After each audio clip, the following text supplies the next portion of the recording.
All right, welcome to Contractor Truth again, the podcast where we have some really honest conversations from time to time about what it really takes to build a successful contracting business. I am your host, John, the Contractor Growth Guy. And if you've followed my content for any length of time at all, and I thank you, by the way, for all the loyal listeners that I have here on my podcast, you know my mission is fairly simple and straightforward. It's to help contractors build stronger businesses, become better leaders, and create lives that they're genuinely proud of and happy to be living. So we spend a lot of time talking about marketing. We talk about sales. We talk about estimating customer service, what to say, what not to say, different scenarios and situations, leadership, even systems that can help contractors grow. But every once in a while, it's important to step back and remind ourselves of something that's incredibly important and we can never forget, that behind every single contracting business are people. Husbands, wives, fathers, mothers, someone carrying the weight of employees, of customers, payroll, deadlines, and the endless responsibility that comes with business ownership. Now, today isn't another episode about getting more leads or how to close more sales. Today, we're going to talk about the human cost of entrepreneurship. While there are thousands of podcasts that will teach you how to grow your business, we are in an ocean, literally an ocean of such podcasts at the moment. I think it's safe to say that very few are willing to talk honestly about subjects like burnout, stress, anxiety, chronic pain, the effects on marriages and families, and even identity crisis that so many business owners quietly carry every single day. And I have some guests today that I'm proud to have here. My guests are Jess and Joe. They're a husband-wife team from a place called Fergus, Ontario, Canada. And they run JLS Tree. And over the past 12 years, they built the company from a small operation into a thriving business with a team of 9 employees. What struck me during our first conversation wasn't just what they built, it's what they've been through while building it. So we're going to talk about that today. And on a personal note, I have something, again, this is very, very personal to me because I have actually been through burnout in business. I have been through extreme stress events as a result of business not going well and the effect on my marriage. So this is something near and dear to me. And I would almost bet that there are individuals in my audience that are struggling with these very things right now. Um, so, we talk about work is on our minds constantly, all those things. So, quick little introduction to who Joe is, in particular, a professional skateboarder. Yep, you heard that correctly. A tree climber, obviously a business owner, more importantly, a husband and a father. And this one's also personal to me because we are both, them and my wife and I, are homeschooling families, which is a whole other topic for another day. But as I said, they built the tree company from scratch to 9 employees. So Joe and Jess, welcome to the show. Thank you for joining us. We appreciate you being here. Thank you, So John. let's Thanks start. for having us. Yep. Let's start with this. What was tell me a little bit about how you started. I know we had a little bit of this conversation before, but talk about your beginning and talk about what your expectations were versus the reality that hit you in the first, let's say, couple of years. Well, I guess for me with the business, and thanks for having us on. This is really exciting for us. But yeah, with the business stuff, it was for me. I was always very passion driven on what I was doing, and it would never line up with work. I always had something outside of work that I was doing that never really made any money, or maybe very, very little, and I would be more focused. I couldn't wait to leave work to do that. And Jess always kind of would say to me, you need to find something that you can join your passion and employment to fulfill that. So with the tree thing, it was kind of just I was doing rope access stuff, and I really liked that, and the rescue side, and really just started I just was drawn to the rope access. And then I didn't really even know that tree climbing really existed. I thought it was like a lumberjack with a flannel shirt and an axe and a chainsaw, and you just go and fell trees everywhere. And I never knew that there was all this math and all this equipment and these, the climbing techniques on how to take trees down with rigging and all that. And that was really, really interesting to me. So I kind of just chased that. And before you know it, we had a company and started to work for clients. I was like really excited that they would pay me to go up in the tree. I was like, you're going to pay me to do that? Like, sure, I'll do that. So that's kind of how it started.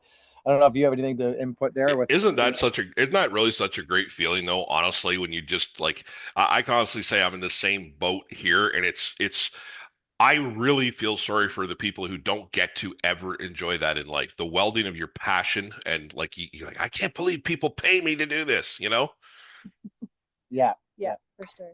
I mean, it was that, but yeah, like for me, it was, the that part of it was the most fulfilling part, was like like you just mentioned, John, like just the like being able to go do something you love doing, Yeah. and like people are going to pay you for it. And I mean, the first few years of that, like learning about that and building pieces of equipment, like little trolleys I could tow logs out with, and like making them in my backyard and learning how to weld. I still suck at welding, but I can do it.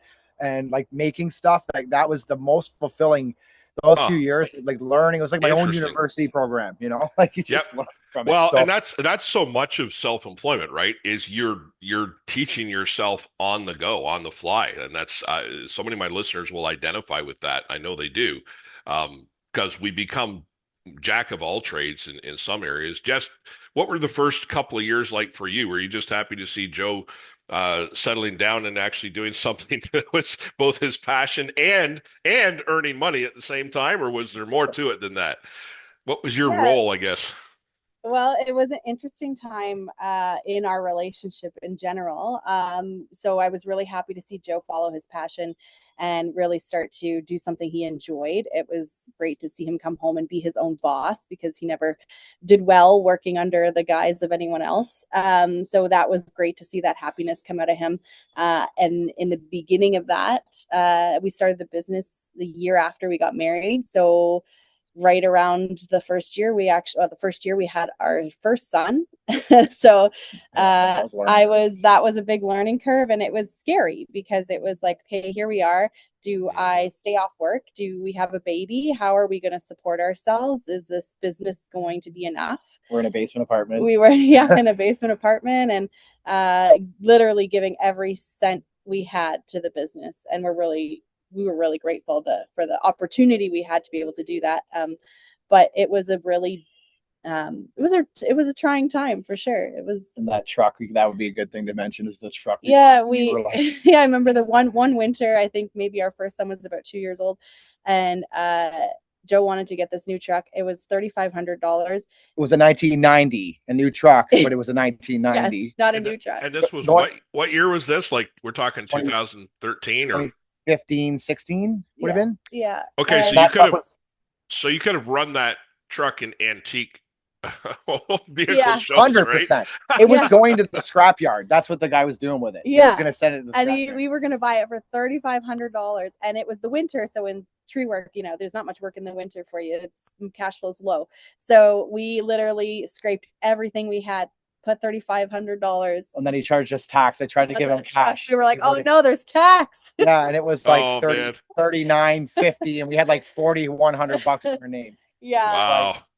Yeah. But we did it. We got it. And then I worked on it out back, and a mechanic guy came, and I had to cut the whole floor out of the thing because it was rusted. On old Internationals, the cab corners go. Anyone listening that has older trucks, they'll know the cab corners rust out up here in Canada. Like, you got to replace them. So had to do that, and kind of learned about trucks, and then built a box on it out of plywood and steel, and just like winged it, like just wow. But then and then it ended up doing, like, we had it for like 6-7 years, and it worked. It was awesome. Man, that's a crazy story, and it's crazy for another reason, because it's another thing we have in common. I still remember my first truck was a 96 F-150. Very funny story. This shows you how mechanical I am. Okay. I have the truck for a year. I paid $4,500 for it, and the guy at the dealership allowed me to make cash payments because I didn't have $4,500. So he knew me. He said, "Look, I know you'd be good for it." And then I was late. Like, I wasn't making enough money so I said, "Look, I'm sorry. I'll get it to you when I get it. I'll pay you extra." And I did, and I paid it off. anyway, after it was paid off, but a year later, I had forgetting an oil change, and the guy says to me, it wasn't the first oil change either. Obviously, it was like two or three oil changes in. He goes, this is a natural gas conversion truck, right? I said, oh, really? I said, no, it's not. He goes, yeah, it is. He goes, let me show you. And I ran the thing on natural gas after that because there was a natural gas hookup you could actually fill up right around the corner from the shop. And I drove the thing for a year and a half, never knew. Here I was putting full, like, unleaded regular fuel in it at whatever cost, and I drove it for half that after. Anyway. That's awesome. I've never even heard of that before. That's no, cool. it was an old back then it was Union Gas. It's Enbridge now, but it was one of their fleet trucks that got turned over and sold, and they all have natural gas conversions. But I didn't even open the hood. I had no idea. So anyway, worked great. So those first few years, when would you you went through some pretty tough years, even despite the fact that you were loving what you were doing. It seems to me like the reality of the stress got to you at some point, which it usually does. Talk to me a little bit about that, how that happened. And yeah, so for me, it was, like the whole thing with the business was like, I remember when I started it, I was working for a tree company at the time. The guy was great. But at the same time, if we had a rain day, we'd have to work on the weekend. And I remember we started the business, we had a name and everything. And I had a Saturday lined up to go do my first job. Like it was like 2 or 3 jobs I was doing. And we had a rain day. I think it was on like the Tuesday or the Wednesday of that week. And I remember my boss calling me on like a Thursday, Friday, telling me like, we need you on Saturday. And I said to him, I can't come in. And I was like, okay, I don't know. And then he's like, if you can't come in, don't come back. And I was like, okay, and that was the kind of this, like, that was like, like jumping off the cliff. They say when you have a business, like everyone that's watching and has a business, that feeling of like when you jump off 2 feet and it's like, okay, I'm committed now. Yeah. I remember that Saturday I went and picked up a Stihl MS 271 chainsaw off of Kijiji. And I had to drive half an hour. I went and met the guy at 7 o'clock in the morning to pick up the saw, and then met my uncle who was helping me to start it. So this is where we were. Like it was like truck and trailer. Like this is really basic, but you do that stuff and you do the jobs. And everybody was really happy. And then I got like 2 referrals from that first day, and it just kind of started going that way. And in my upbringing, it was always about customer service. Like I worked at a grocery store, and it was always the customer is always right. Like that's kind of what I always based everything on. Yeah. And what you end up doing in those situations, a lot of business owners can relate with this, is you just say yes to everything. Absolutely. And you just try you try to please the world. And then before you know it, I would always say to Jess back in those days, like, I don't even know who I am anymore. Like I'm JLS Tree Service. I'm not Joe anymore. And because you're just every waking second of your life, it's dealing with somebody who's got a complaint or somebody that says, well, you said you'd be here and it's 7:30 at night. And I would go out and quote with a flashlight. Like I go look at trees with a flashlight on weeknights because we work till 6 or whatever time of the year it is. And during those times, like I didn't know that like you're going to hit a wall. Like I had no idea. I just went off, piss and vinegar and just kept going. Yeah. And eventually it was like, I remember it was like one sunny summer day like today, and I just woke up and I just felt horrible. Yeah. And it was really crazy because it was right around the time that Chester Bennington ended up committed suicide, the singer of Linkin Park.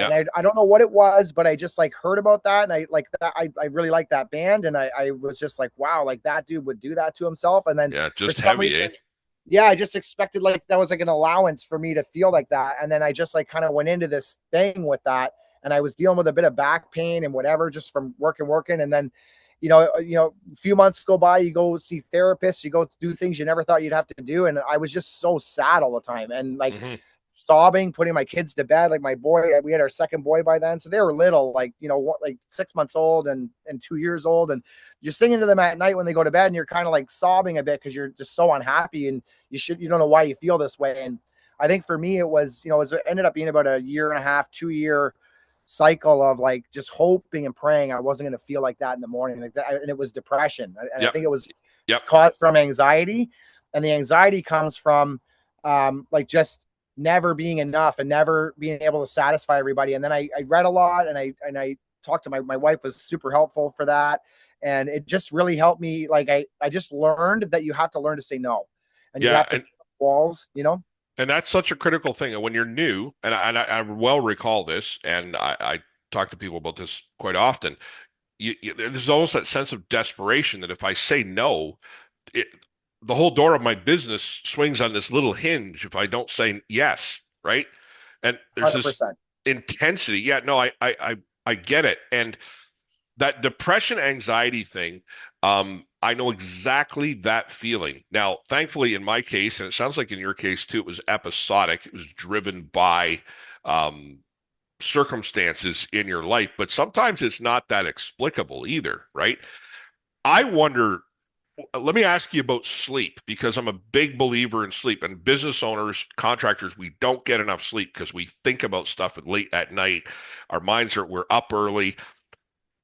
How would you would you connect what you went through with a lack of sleep? Is that, or is that not relevant to your case? No, it's absolutely fair. Like I think like, well, since we had the kids, like I remember when Drew was like we have three boys now. And when Drew was like 2.5 and Ben was like 1.5, they're just a little run around like a little terror duo. I remember like waking up to hearing them in the dump truck. Like they found a way into our dump truck and like pushed the switch on the dump body. And I just heard like the dump going up, and I had some rounds of firewood in there. And I remember them slamming against the back door of the dump body, and it's right in front of my shop back there. And I woke up and I remember looking and seeing like two little kids like in the cab of the truck. And that was when my sleep, like I started noticing, like I would, I'd go to bed around like 11, 12 o'clock. And just because of the kids being up, so they were up early all the time. So it was like, Yep. 5:30, Been 6 there. o'clock. Yeah. So you're just awake. Like, and then that's just like, I'm programmed now. Like I wake up at, 5:30 every morning without an alarm. And I usually go to bed between 10 and 11. So like for me, a good night of sleep is, 5-6 hours maybe. And even if it's a weekend, I still wake up like that. Or if I stay up and have a few beers or whatever with the neighbor or whatever, like even if I go to bed at 12, 1 o'clock, I'm still up at 6, 7. Like it's usually 5 to 6 hours. And I don't know if the sleep really contributed to the depression part of it, because I think the depression part was like exactly what you said. Like you think if you turn a client down, it's Yeah. like, oh no, the world's going to be ending and everyone's going to think they're not calling me anymore. And like that is so far from reality. Yeah. But when you're a business owner, you just feel that obligation to try to like meet everybody's expectations. That wouldn't happen to you now, would it, Joe? Not at all. Nope. And the difference, if I can interject, if I can kind of diagnose this, and I'm not a I'm not in a position to do that necessarily, but I would say the difference probably is, you'd agree, confidence. You have confidence now, right? You've been at this long enough that you know what? That's not a hill to die on. I'm not that worried about it, right? And time and experience builds that. Agreed? Absolutely. And that's the thing. Over time, over the years, the confidence builds. And I've always felt that, the business is always held up on what the business maturity and experience level is of the owner. Like Right. if you look at Absolutely. like $1 million businesses, the owners typically have the same traits. But Yeah. then if you look at like a $5 million business, the owners or whoever's in charge is going to have different traits and things they've improved and bettered themselves on. Yeah. And another thing I have to mention with that particularly is my wife Jess has like really helped me with that, like just saying no, like no. Yeah. Yeah. Like I can't go there at 9 o'clock tonight. I'm sorry. Like, no, I can't go quote your job at 7:30 at night. We have a young family. Like I have obligations at home. And just because you work full time doesn't mean that I'm supposed to go quote your job at 7:30 because that's when you're available. Like, so certain circumstances, yes, but not on an ongoing basis. And that's what I was doing and driving myself to the ground. Well, I think to a lot of our listeners, if I can get a takeaway lesson from this for them, it's to know your worth, know your value, and to stand up for yourself and know that, hey, 10 years in, you're going to have a confidence level that you don't have right now, but you should have it right now, even though you don't have the experience to have that. So to those of my audience listening to this, the takeaway for me, I would suggest to you is have confidence. You will get through these tough times, and the mountains you think you're climbing right now are going to seem like foothills 10 years from now. It's not going to seem like very much at all. Now, Jess, I have to get you to weigh in here because first of all, let me say this too. My wife and I have been married for 27 years. We are the best of friends. We could never work together Okay. It would have been over long ago. So my hat is off to couples who work together in their businesses. Jess, you're watching this whole thing take place. And what's your response during this period of time? Like, how are you affected by it, and how are you trying to impact it for good? Talk to me a little bit about that, because I think you had a big impact on the outcome here. Yeah, for sure. I just like to say too that I think that part of the depression, anxiety in that period of time would have come from the new pressures of being Hmm. a new father. Like, so there's, the business side of things, but then there's the home life of like, okay, now we have two young children. We bought a house in the midst of all of this, and real estate is never a fun transaction in our experience. So Yep. Yep. there was a lot of pressure, and that pressure, and pressure on Joe to be a good father and to be a providing husband, and that definitely contributed a lot. So in my experience and who I am, it was hard at first with the young kids because I was experiencing my own, in some ways, postpartum. Hmm. With young kids at home, and staying home. I didn't go back to work in between the two. I stayed home and tried to help Joe with the business. So there was no mat leave. There was no financial Mm. addition after having our second. Which is added And pressure. again, more pressure. Yeah. Yep. Yep. So more pressure on Joe to provide. And so I wanted to help, but he also just wanted me to be able to be home with the kids. And so that was really important to both of us. So we just, really tried hard to do what we could to make it work. My natural kind of personality is to be a fixer and a caregiver and a helper. And so, Joe's back pain was a lot of contributing factor at this point too, when our son was, I guess that was in 2017. Yeah, it's the whole year of 2017. Yeah, which eventually led to back surgery. But so I was making creams to try and help him, Mm. and doing anything I could, to help relieve any type of pressure, pain, all of that kind of stuff. Well, and Um, that's another thing to talk about too, if I can, is yeah. physical pain. There's that's a whole other. I've gone through it. I am a chronic headache sufferer. Some of my audience, some of my coaching clients know that. Um, it's a terrible thing to have, and it can also contribute to all of those. It's another point of pressure. Yeah. Um, in the midst of a very high pressure situation already. Mhm. And it's more and more people are dealing with chronic pain too. I don't know, I'm not a medical expert, but it seems to be and you're not an old guy. You're still not an old No, guy, Joe. no, that's that. Well, that was another thing. If I could chime in on what I learned throughout that journey was, your and anyone else listening is like, it was a sciatica I had in my back, like the right side of my lower back, and it would go down my legs, and it wouldn't hurt at work when I was moving, when I was up and walking around. But when I get home and sit and hinge at your waist, where you sit in a chair like this, Yep. it would just radiate, and you're Yep. like, what is that? And I would I would lay like with my feet against the wall and stretch and try to figure it out. It would hurt more or whatever. And I went to every therapy there is. Like, I did acupuncture, and I did osteopath, and I did like physio and massage and like chiro, all this stuff, like way more money than we could afford to spend. Cause I was like, I got to fix this, cause I totally rely on myself to Yeah. do this. And Yep. what I learned, like, I ended up having a discectomy, which didn't work. So that's another thing too. Like, it's not the medical people, like, I'm not a medical expert, but it didn't really fix it for me.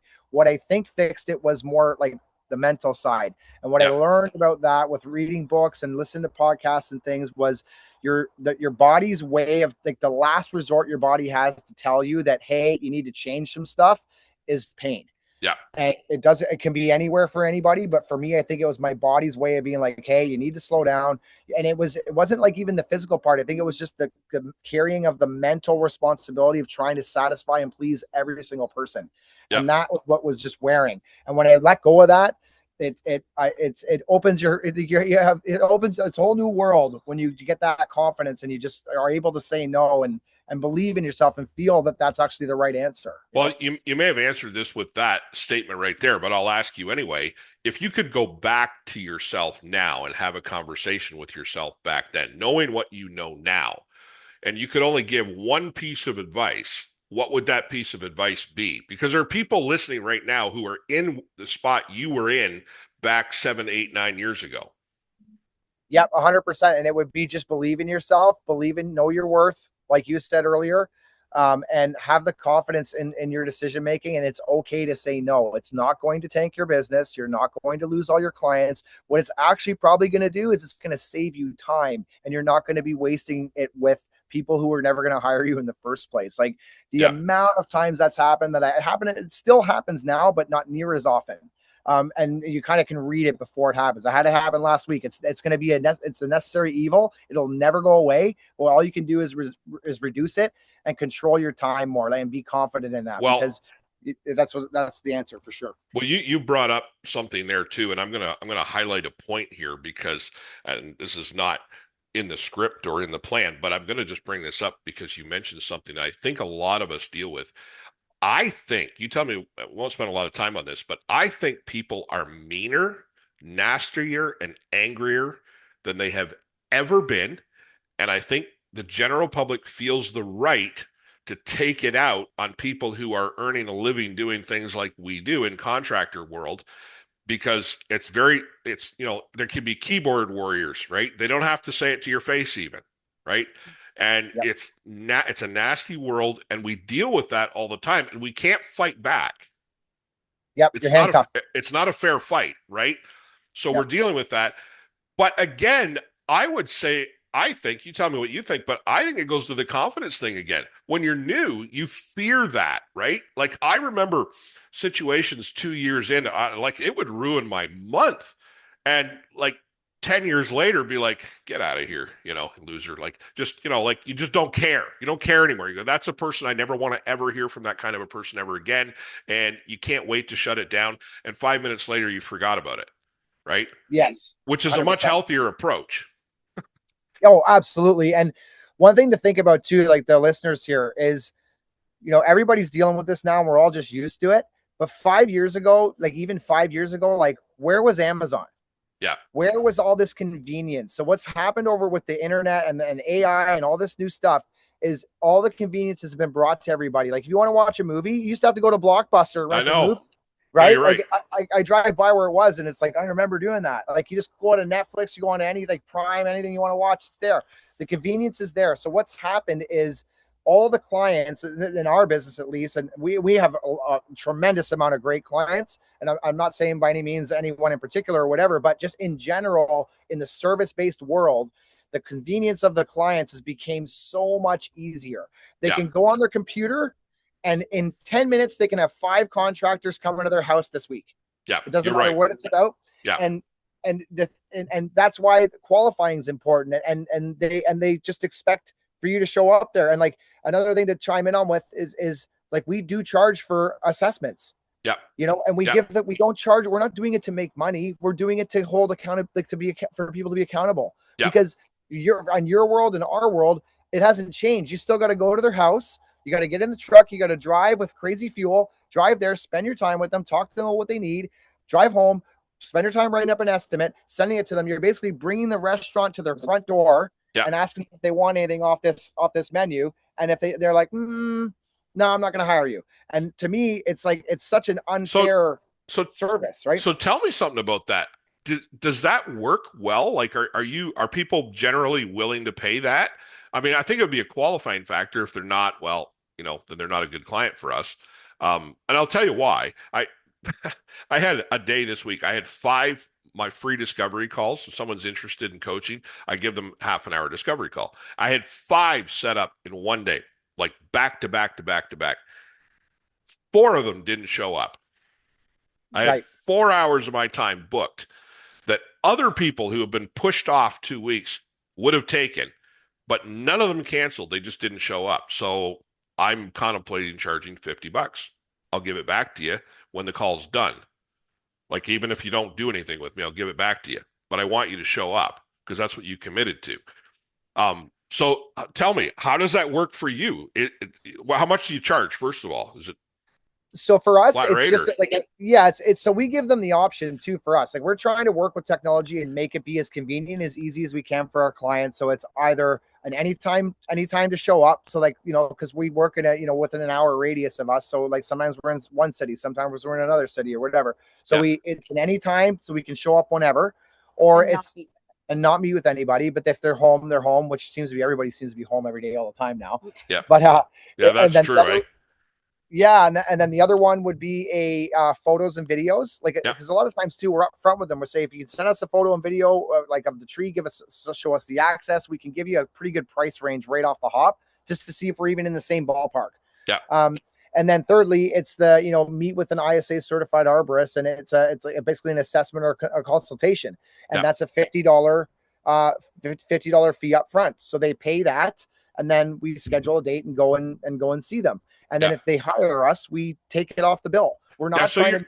You're not making money on a $50 assessment fee with that kind of training, that kind of expertise behind you. It's a fail safe to make them show up, basically. And what it does though is the people that do that, like it's like a 90% close rate. Like because they care about what we stand for, and we always say up front too, we're not the cheapest company, and it's okay to say that. Everyone listening, it's okay to say that, because the clients don't know, they're not as professional in your field, they don't know, and sometimes they'll ask you why. And for us, it's like, well, we have ISA certified guides. Like you can't even become that without at least 4 years of written, proven experience of doing it. So we don't have the $16 an hour guys. We don't have this, and you can't be the cheapest when you're doing that. If you're the cheapest, you're cutting a corner somewhere. Like something isn't getting done in the same scope of work. Yeah. So, but it's been a great response so far. Like we tried it a few years ago, and I think it was how we worded it. It's all in how you deliver that information and how you say it. Yeah. It was a flop before, and we abandoned it because like nobody's calling us. Yeah. But it's how you deliver it, how you communicate to the client. You have to give them options. But again, it goes to this is back to the same theme again. And I think we have a central theme emerging from our conversation. It's about confidence, right? It's all about confidence. I'm going to shift gears here a little bit. You got 2 boys? You said 3 boys. 3 boys. Wow, Yes, you're gonna be busy. You already are busy. We're building the crew. So I think this is great. Now, tell me about that. Are they old enough to go out in jobs yet? Or it's pretty dangerous business what you do, so you got to be really careful. I was in a restaurant yesterday, by the way, and I know the restaurant owner very well. I was just there for takeout. His 10 or 11-year-old kid was collecting the money. He was like taking the orders, right? And so he told me, he says, I had a customer in here the other day, threatened to report me for child labor. And I just couldn't believe it, right? I was like, are you joking? Like, he said to him, he said, would you rather I send him home so he can play video games in the dark in the basement alone? Would that be better? Right? Go ahead. Right. He said, go ahead and report me. Have fun with that, right? He said his restaurant was full of customers that all overheard this exchange, and most people were face palming, like, really? This is it. So tell me about that. Are they at the age yet or no? Well, they're not at the age yet, but full disclosure, like I got a call from Jess, I think it was Tuesday this week, and we found our 3 boys in the forest behind our house with a saw.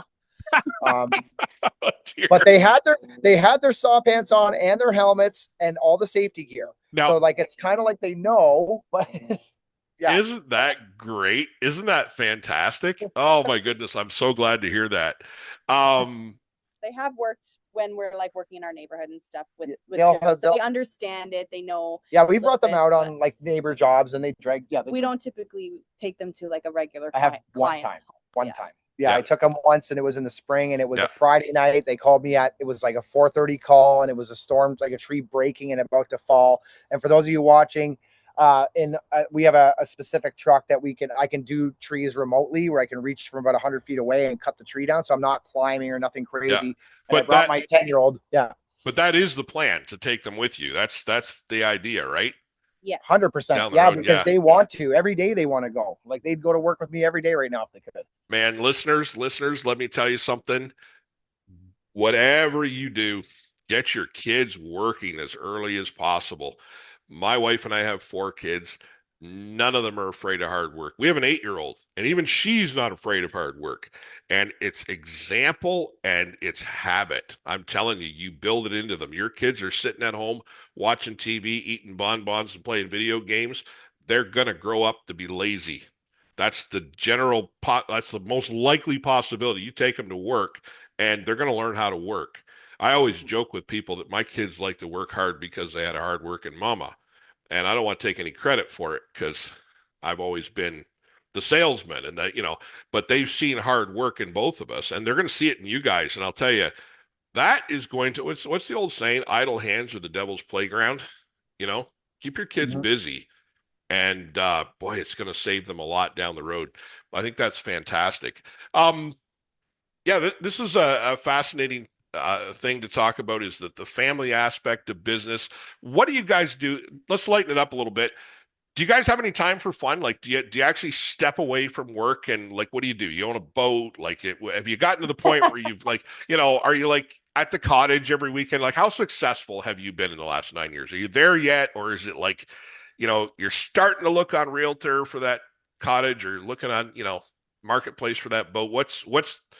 What do you do in your spare time? Or is it like us? Like we do free stuff. We go to the beach where it's free and what's your We're what's still your there. Yeah. Oh yeah, we're not. There's like, I mean, people see like Instagram or see whatever we're doing. Wow, you guys are wow. It's like there's only like 5 or 6 yeah, crew, a couple people in the office. Like, it's not really any different. We just do the equipment. It's just leases and yeah, steel. yeah. But the money is better. Like For sure. like We're both taking yeah. a salary now. Yeah. What we do for fun, like we both love to travel. That's a dream of ours, to just experience a lot more in the world. And then also, especially homeschooling the boys, we think travel is super, super important. Just Showing them, the hands-on learning that you can't get from a book. So we've been really buckling down and focusing on doing that versus like having a cottage or something like that. So we've tried to make sure we get a good winter trip in and then a good summer trip in. This past year, we were able to take almost 3 weeks, which is the first time we've ever been able to kind of step back from the business long enough to Oh, actually that's take a trip fantastic. like that and just Airbnb. So, we're still cooking our own food and buying our groceries and stuff, but it was also a business trip. There's a workshop in there too. So that helps. But yeah, so that's kind of our focus and what we're trying to do for fun and treat our kids too, because those life experiences are something, Now, you can't replace the material. And No, your travel. if I have one regret with our kids, we went like 8 years between vacations, and I just well, the one thing about it, the vacations we did have, you really remembered because there were only like two of them. Yeah. Right. Remember That was those? my childhood. Yeah. Remember those 2 vacations we had growing up? Yeah, we went to Florida once, and then 8 years later we did a cruise, and that like by that time, kids are starting to get jobs and that. And next thing you know, their family vacations are done. It goes pretty fast, so it's good for you guys for Yeah. doing that. What do you guys do on weekends? Do you take a day off, or do you pretty Uh, much work through it? Well, I'll be 44 this year, and my kids started doing jujitsu a couple years ago. And then, well, Dad, why don't you come on the mat, Dad? Blah blah blah. So then now I've been doing it for a year, well, almost 2 years now, and I actually competed 2 weeks ago. Thought I broke a guy's arm in competition. I never in a million years thought I'd be competing in jiu-jitsu at my age, but that is a really good outlet for me because I don't think about business. I don't think about family. I don't think about money. All I think about is surviving. Yeah, yeah. And it's a fitness thing for me. I'm not like, I don't like to just go and like lift weights or like, I'm not motivated enough. I need to be doing something. So that's been a really good outlet for me. And I've met a wonderful community of like new friends that all have share that same interest. Yeah. So there's that. And like, that's every weekend. Yeah. I usually do that on Saturday mornings with the kids. And then I stay for class after, and then sometimes during the week, but on weekends and stuff, like, yeah, we try to, we'll go to the beach or go do little things like that and whatever. But it's still like if anybody listening in Canada, like there was a storm on Canada Day, and that's like, we've been bananas since that hit and just finishing now. That storm, that storm, we missed it. We were actually on a trip. We were heading out to Eastern Canada. We were driving through New York and Massachusetts that day, but I just had lunch with a friend of mine, and he was camping in that storm. And he was not in a place where they could get shelter. They had a single pavilion. That was it. They were at a church camp, and they're literally in the pavilion watching everything. They had a microburst where they were in Aurelia. And they literally watched the whole campsite, like all these campers, like I don't know, they had like 100 teenagers and like all their stuff just blowing across the field and demolishing, half the tents. Crazy day. Yeah, Yeah, and trees falling down. we missed the whole thing. Yeah, we heard about it. Yeah. So Yeah, so it's been a little busy this summer, like, and that's the other thing too, like that comes that I deal with is like a bit of that guilt, right? Like I feel guilty because I'm working sun up to sundown, like going crazy, but that's because people are like, it's in dire straits, like a tree's on their house, and if it rains, it's like raining in their kitchen. yeah, So like yeah, that's like a different, and the kids understand that, but yeah, like I don't know, we've gotten better at being more present and being more like for each other and for the kids, but it's like we're still a work in progress. I mean, there's a lot to learn. We know about this much yeah. of what we think there is to know. Like every business owner feels that way, I think, that's trying to learn and grow. So Absolutely. Well, tell me something. You've overcome a lot of obstacles and humps and so on and so forth. Um, the future. Talk to me about the future. You guys happy with the status quo? Just kind of sit here and a holding pattern, or are you still growing? You still have aspirations to grow beyond this? I mean, you're wearing a lot of hats now. You got 9 employees. You got oodles of overhead and equipment. Are you happy with where you're at, or are you striving for more at this point? for us, I think like I'm happy. Well, I guess I'm never really happy. I always just reminds me to look in the rearview mirror and like remember like where we, when we Where we were came where from. we came from, and because Yeah, I'm always trying to improve. I don't know if you know this. She set this whole thing up just so we could do that today. Right? Yeah. Reminisce. Yeah. So, but yeah, we're really focusing on like delegation of roles and not taking everything on the head, like as the owner, like, and anyone listening, like you just all like you just, oh, I'm just gonna do it. Well, like that mindset's never gonna get you anywhere. Like you need to delegate and trust in your team Yeah, and believe in your team and give them room to make mistakes and give them room to, because that's how they're going to learn. Like we didn't learn how we know what we know how to do by right. like just didn't appear. Like it takes experience to learn it.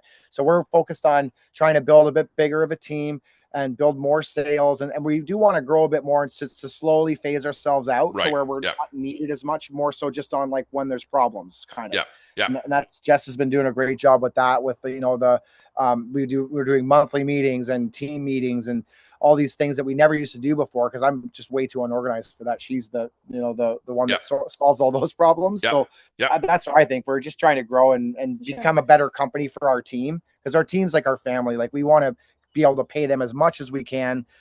We are the one of the lowest salaries in our company, but Yeah. that's okay. We can live our lives. Like I want our team to make as much money as they can, be as happy as they can. We give them 4-day weeks. Yeah. We work on Fridays, like with the storm, we were working every, Saturday, Sunday as well, but we try to give them 4-day weeks so they can have a life outside of work. And we understand there's personal time. So we try to do everything we can for them. And we just want to build it to have like a solid team that we can rely on that will stay out with us. Well, that sounds like a good plan to me to reduce turnover. I mean, who doesn't want a 4-day week? I mean, there are a few companies you're going to, they're not going to be looking around too much unless they really want to work a 5-day week. It's going to have to be pretty bad where they're at to want to go to, 25% more in terms of days of the week. Yeah. So that's good for reducing turnover. Good for you guys. And that, and so much comes down to your people too. Like you said at the beginning, the customer's always right. I always used to tell my staff, when you have good staff, your staff comes first. And I would have customers say, no, your crew leader lied to me. Guess what? The customer's not right in that case. My crew leader doesn't lie to me. If my crew leader lied to me, they wouldn't be here. I would already know they're liar, right? And I would believe you. But I've known them for 10 years. I've known you for 10 minutes, right? Who do you think I'm going to trust? I'm going to trust my crew leader every day of the week. And if you don't have those people in place, and it's not to say employees don't make mistakes. When you have trusted people in place, so much is better. And I found, putting that trust in your people, because it empowers them, right? Yep. It gives them that sense of duty and responsibility. So, hey guys, this has been fantastic. Thank you so much for coming on here. It's been a long time coming, I know, and that's been partly the storm and partly my schedule and everything, but I appreciate that very much. And to our audience, I want to tell you that This has been an episode we've given a lot of thought to because this subject is very real. It's not a subject that gets talked about a lot.